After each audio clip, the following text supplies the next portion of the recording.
Hello les accords de One Piece, c'est Silver et Copper. Bienvenue sur Raftali, la chaîne dédiée à tout l'univers de One Piece. Le concours des 20K bat son plein et vous êtes nombreux à participer. Mais si vous l'avez loupé, les règles sont expliquées dans cette petite vidéo. D'ailleurs, elle contient quelques annonces assez intéressantes pour l'avenir de la chaîne. Et on va sans doute en rajouter bientôt. Mais vous êtes ici pour la troisième et dernière partie de notre vidéo, on vous dit tout sur Impel Down. Dans la première partie, nous vous avions parlé du bâtiment en lui-même. Dans la seconde, du personnel. Et bien maintenant, on va parler de son histoire. Et forcément, on se basera que sur des faits. Allez, c'est parti!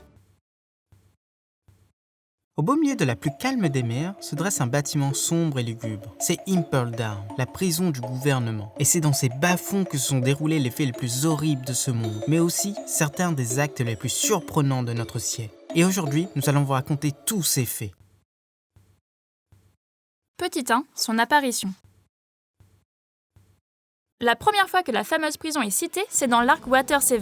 Les Mugiwara viennent d'échapper à l'Aqua Laguna, la fameuse montée des eaux périodiques de l'île. Mais ils n'ont pas le temps de souffler. Il faut récupérer Robin, enlevé par le CP9. Et malgré le fait que Polly, le charpentier, essaye de les dissuader, Nami nous fait un petit exposé de la situation. Robin, arrivé sur cette fameuse île judiciaire, sera de suite emmené sur le pont de l'hésitation, passera les portes de la justice, et à partir de là, il n'y aura que deux destinations possibles, le QG de la marine ou la terrible prison Impel Down. Elle précise que ce lieu est rempli de salles de torture et d'échafaud. Vous vous rendez compte que la pauvre Robin aurait pu y être? Mais ça aurait juste avancé la grande évasion de quelques mois. Plus tard, la grande prison est à nouveau évoquée, mais cette fois-ci dans une mini-aventure. Celle concernant le Baroque World. À la toute fin de celle-ci, Crocodile et les trois autres sbires, Mr. One, Mr. Two et Mr. Three, sont envoyés sur place, même si on ne voit pas la prison. Et enfin, à la fin des aventures de Luffy sur Amazon Lily, il apprend que son frère Ace est enfermé sur place. Et avec l'aide de la princesse Kuja, il se dirige sur les lieux. On aperçoit enfin ce lieu de torture. Petit 2, les grandes dates. On n'a aucune information sur la création de cet endroit. Dans One Piece, c'est comme si elle a toujours été là. L'information la plus ancienne, chronologiquement, c'est que la prison est en granit marin. Ce fait est rapporté par Smoker, qui affirme que toutes les prisons du gouvernement sont faites de ce matériel. Ça remonte donc forcément à sa création. Ce fait explique aussi pourquoi les nombreux monstres de Calm Belt ne s'y attaquent pas. Ils pensent sans doute que c'est une gigantesque montagne. Le premier acte historique se passe 100 ans avant les événements actuels. Un premier prisonnier a marqué ces lieux, mais de façon cachée. C'est Morley le géant, le chef de l'armée ouest des révolutionnaires. Mais à l'époque, il était pirate. Et après son arrestation, il a été enfermé au niveau 5, l'enfer des glaces. Et là-bas, il a utilisé son super fruit du démon, le fruit du pouce-pouce, pour pousser les murs de la prison et créer le fameux niveau 5.5, New Kamaland. À partir de ce moment, de nombreux prisonniers du niveau 5 disparaissent régulièrement. Les gardiens disent qu'ils sont AP, mais en fait, ils finissent dans ce nouveau niveau, un havre de paix pour les prisonniers. Entre-temps, le géant a réussi à s'enfuir. Et même si le gouvernement a étouffé l'affaire, il est le premier vrai évadé d'Impel Down, du moins à notre connaissance. Cela pourrait vous surprendre car ça s'est passé il y a 100 ans, mais n'oubliez pas que les géants vivent très longtemps. Bien plus tard, on apprend que le premier étage, l'enfer écarlate, emprisonnait à l'origine les condamnés à mort. Mais sous l'impulsion du gardien-chef Shiryu, qui ne supportait pas que ces personnes puissent voir la lumière du jour, ils furent tous redirigés vers le 6e cercle.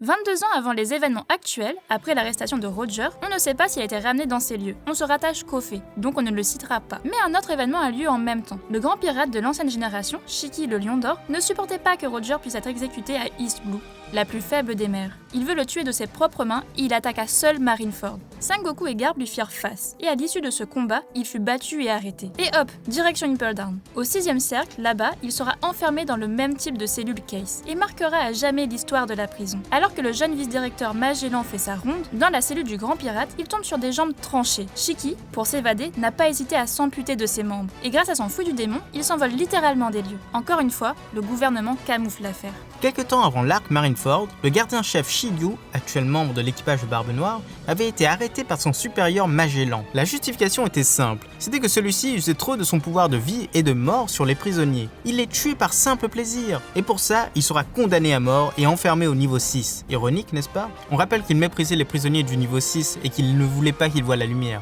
2 ans avant les événements actuels, c'est là que les plus grands moments historiques connus s'y sont déroulés. L'ex-Shichibukai, Crocodile, y avait été enfermé suite à sa tentative de coup d'état à Alabasta. Officiellement, il aurait été arrêté par Smoker, mais des rumeurs parlent d'un jeune pirate ayant fait tout le travail. Les cadres de son organisation criminelle, Baroque World, y ont été transportés avec lui, Mr. One, Mr. Two et Mr. Three. Toujours la même année, Baggy le Clown, un sombre pirate avec un passé très trouble, se fait arrêter et se retrouve enfermé au niveau 1. Quelques Quelques mois plus tard, suite à l'arrestation de Portgeist the Ace par Barbe Noire, le nouveau Shichibukai, le commandant de la seconde flotte de Barbe Blanche fut enfermé au 6e niveau de la prison et condamné à la potence. Le Shichibukai Jinbe, n'étant pas d'accord avec les faits et surtout ne s'étant pas se battre contre quelqu'un qui l'estime, Barbe Blanche, abandonne son poste. Il est alors lui aussi enfermé au niveau 6, dans la même cellule que celui qu'il considère comme un ami. Et dans tout ça, un étrange énergumène a réussi à marquer à jamais l'histoire de cette forteresse. Il l'a transformé en passoire. Et le pire, c'est qu'il n'était même pas un des prisonniers, mais un intrus venu chercher un de ses proches, son frère, le fameux Ace au poing ardent. L'intrus, c'était Luffy au chapeau de paille. Débarqué par la Shichibukai Boa Hancock, il va braver la plupart des niveaux de la prison, tout en se faisant des alliés. Au premier niveau, Baggy. Au second, Galdino, alias Mr. Free. Au troisième, son grand ami Bonclé. Et au quatrième, Magellan l'homme poison. Bon, on blague, mais ils se sont bien côtoyés là-bas. Et après sa célèbre défaite, Luffy s'est retrouvé jeté au niveau 5, dans un état proche de la mort. Mais là encore, il a pu compter sur son ami Bonclé, qui l'a traîné jusqu'au niveau 5.5, où il a été soigné. Là-bas, il fait de tout le monde ses alliés, surtout d'Ivankov, la révolutionnaire. Et il poursuit sa route. Mais arrivé au niveau 6, il s'aperçoit que son frère n'est plus là. Changement de tactique, il veut démonter Marineford. Et stratégiquement, il libère 2 prisonniers, Crocodile et Jinbe. Ces deux-là l'aideront à remonter toute la prison. La vraie évasion commence. Et elle réussit. De nombreux prisonniers les accompagnent alors. Dans tous les niveaux, ils passent les gardes et les portent comme du beurre. Et ils finissent par piquer un bateau de la marine et direction Marineford. En parallèle, un autre événement se passe. Le fameux nouveau Shichibukai, Barbe Noire, débarque à Impel Down et il entame sa propre infiltration, plus violente et plus rapide. Son objectif, c'est le niveau 6 également. Et il y arrive, mais après Luffy. En chemin, il croise Shiryu, l'ancien gardien-chef qui a été libéré pour aider à mater la rébellion. Mais étonnamment, il arrive à recruter celui-ci. Il faut croire qu'il trouve les bons mots. Et au dernier niveau, il pousse les prisonniers à s'entretuer et il engage les survivants. Tous ensemble, ils entament alors une autre évasion, mais Magellan leur barre la route. Malheureusement, on ne voit pas ce combat et ils le laisseront à moitié mort. On l'apprend à la fin de l'arc Marineford. Ces 2 événements forment la grande évasion, et même si nombre d'informations concernant ce fait ont été passées sous silence par le gouvernement, c'est aujourd'hui le fait le plus marquant de ces lieux. Après cette honte incommensurable, le directeur Magellan a été rétrogradé au poste de vice-directeur, et le vice-directeur Hannibal a été promu directeur. Il doit être content celui-là. Lors de l'arc Dressrosa, Jean Ango, un chasseur de primes, annonce qu'il a arrêté de nombreux prisonniers que Luffy avait fait libérer, dont des prisonniers du niveau 6. Et dernier fait marquant de la prison, c'est l'arrivée d'un nouveau prisonnier, un ancien dragon céleste devenu un pirate de renom. Ayant utilisé son titre de Shichibukai pour prendre le contrôle d'un pays, il fut stoppé par le même pirate qui avait attaqué la prison. Cet homme, aujourd'hui enfermé au niveau 6, n'est nul autre que Don Quichotte Doflamingo, l'ancien roi de Dressrosa. Et comme à son habitude, il rigole. Petit 3, les petites références de la prison. Pour finir le tour du sujet, parlons maintenant des références cachées ou pas dans cette magnifique prison. Les cercles de l'enfer sont inspirés de l'enfer de Dante, directement issu de sa Divine Comédie. Et la prison en elle-même est une référence à la fameuse île-prison Alcatraz. Dans une liste des prisonniers du niveau 5, on peut y apercevoir 3 noms. Pandaman, il est partout celui-là. George Black et Roche Thompson.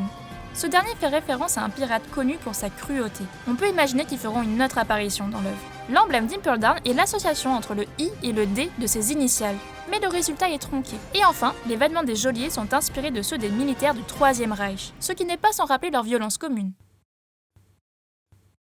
Voilà, c'est déjà la fin de cette vidéo. On espère que ça vous a plu, et surtout qu'on n'a rien oublié. Mais dans tous les cas, dites-nous ce que vous en avez pensé en commentaire. Et surtout, dites-nous quel sujet vous voudriez qu'on aborde dans la prochaine vidéo de ce format, c'est-à-dire le fameux On vous dit tout sûr. Ça nous ferait très plaisir. C'était Silver et Copper pour Afselil. À bientôt les accros de One Piece.